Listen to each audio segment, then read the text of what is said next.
Hey guys, it's me, Dina. Let's make some pickled turnips and beets.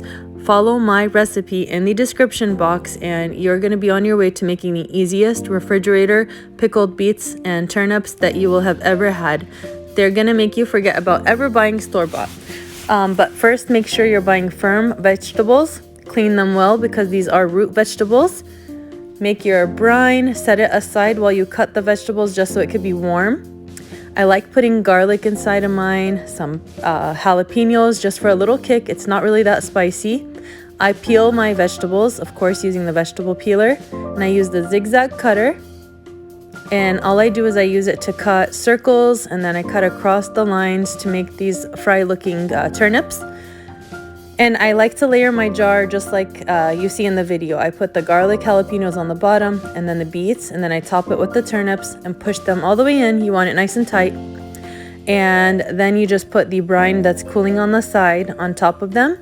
And I like to hold the pickles down into the brine using the disposable coffee cup lids. You can use anything you prefer, but just make sure your pickles are under the brine and not over. That will ensure a less chance of them going bad or being soft. You want them all submerged into the brine.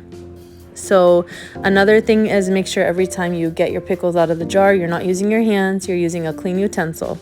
But right now, as you can see, I'm putting the brine on the fresh vegetables, and then I'm going to close it. And when it cools down, because the brine is still hot right now, I'll put it in the refrigerator and it'll be ready to eat 48 hours later. As you can see, the beautiful color is coming from the beets already, and this is just fresh. This is now 48 hours later. Look at this beautiful color. It is just stunning. They're super crunchy and delicious. I hope you guys try my recipe and enjoy it as much as we did. They are just so delicious.